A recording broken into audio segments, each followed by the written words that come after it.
The Go-Giver is an incredible book. I'd highly recommend it to anybody that's looking to receive more. Because the first thing you have to do if you want to receive is you have to give.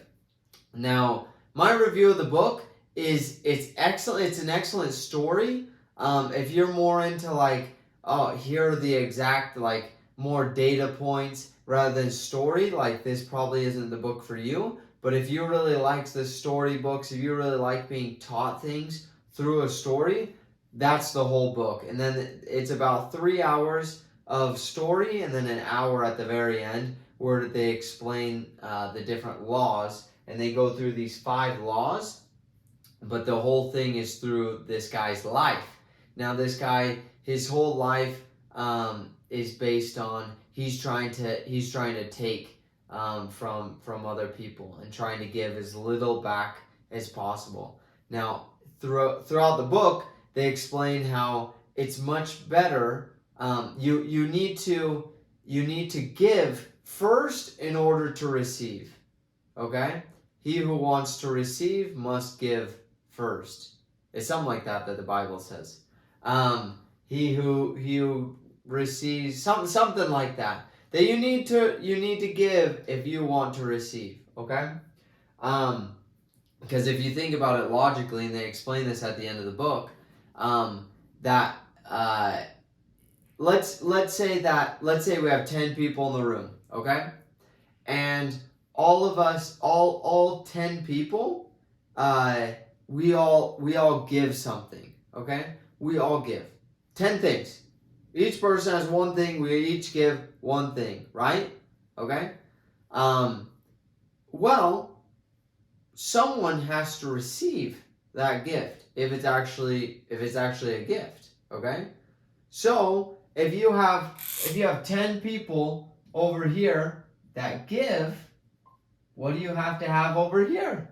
You have to have 10 people that receive. It's only logical. It's a mathematical equation.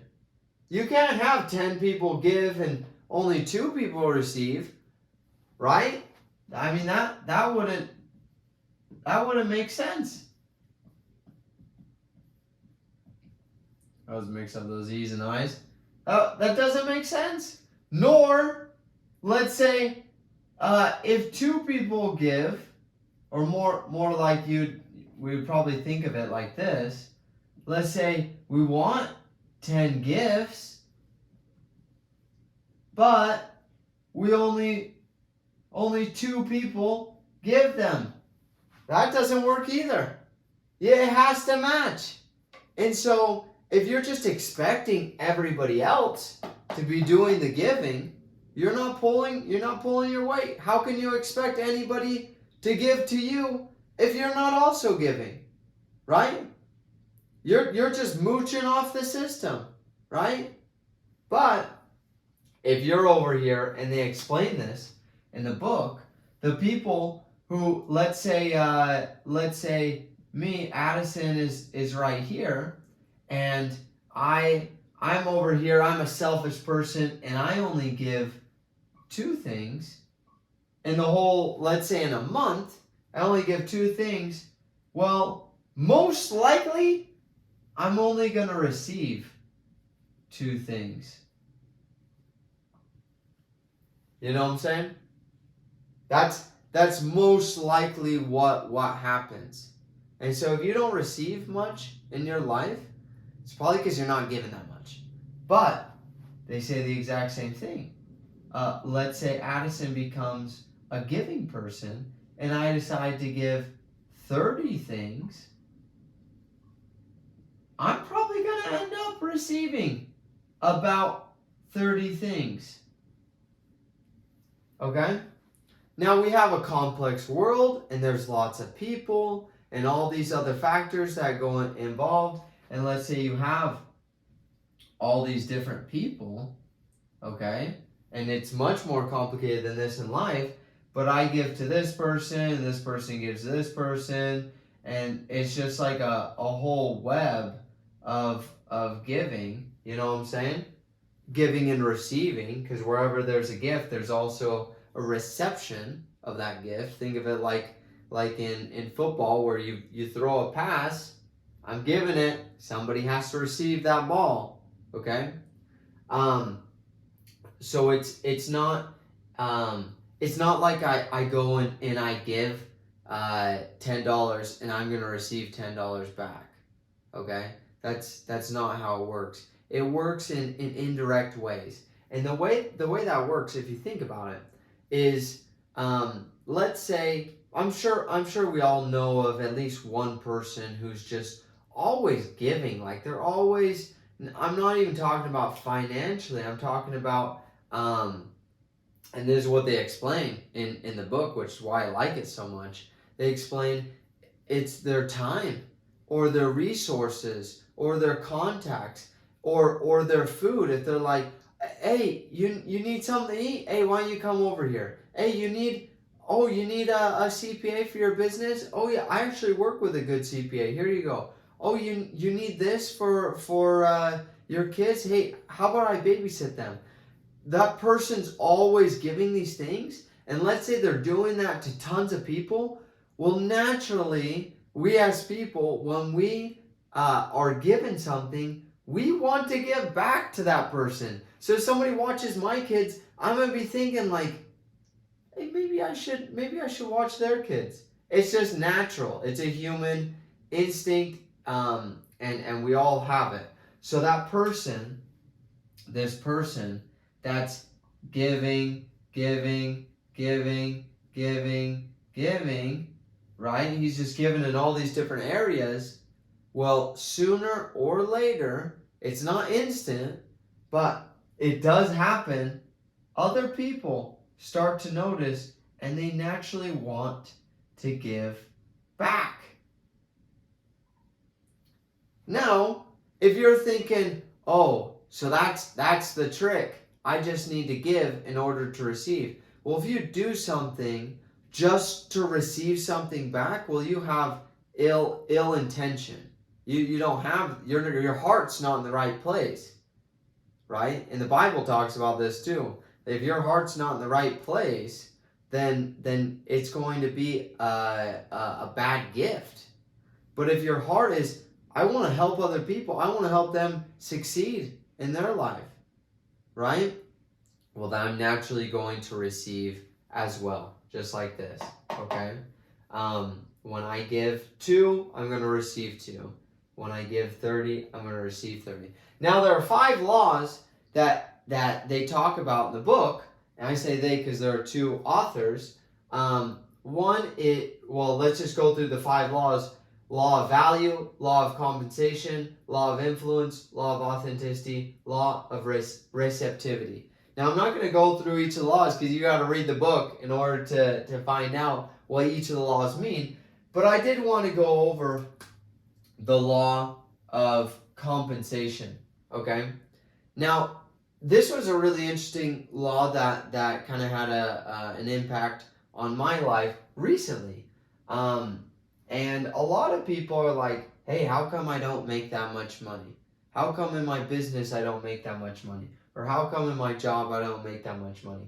Well, or a great example is like, how come doctors and teachers and bus drivers and people that are doing such noble work and soldiers, they're doing such noble work, but they get paid so little, right? Well, they explain that in the book, okay? It's this law of compensation.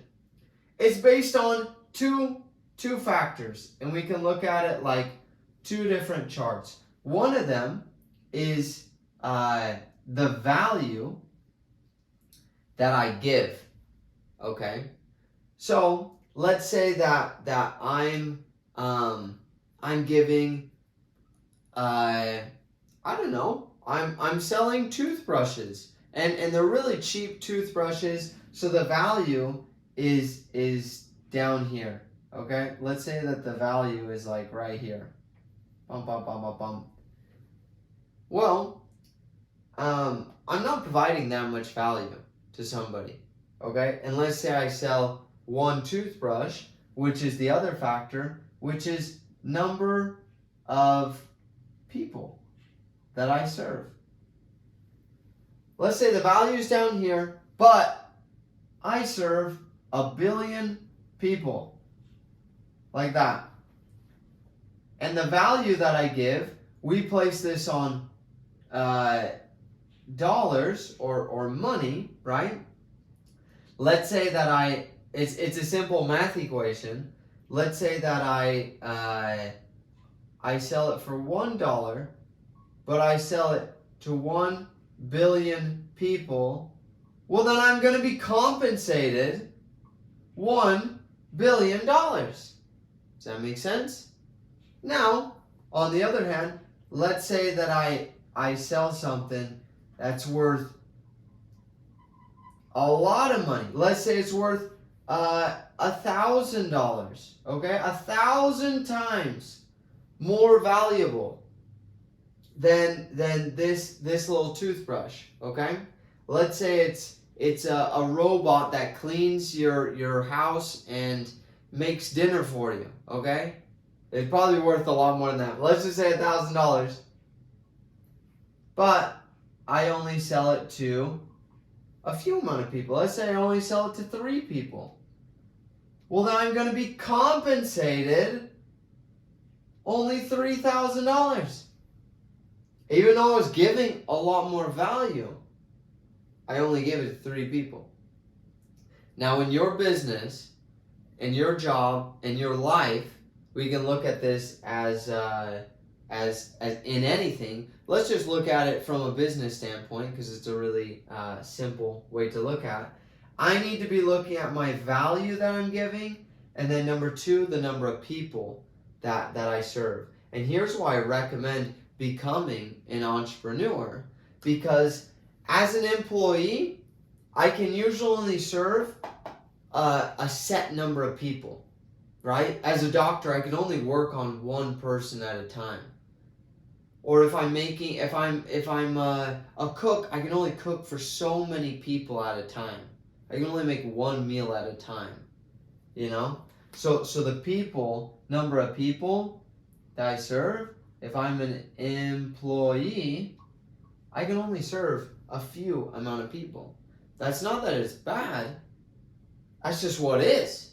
I can only serve that many people. My time is restricted. But if I own a business,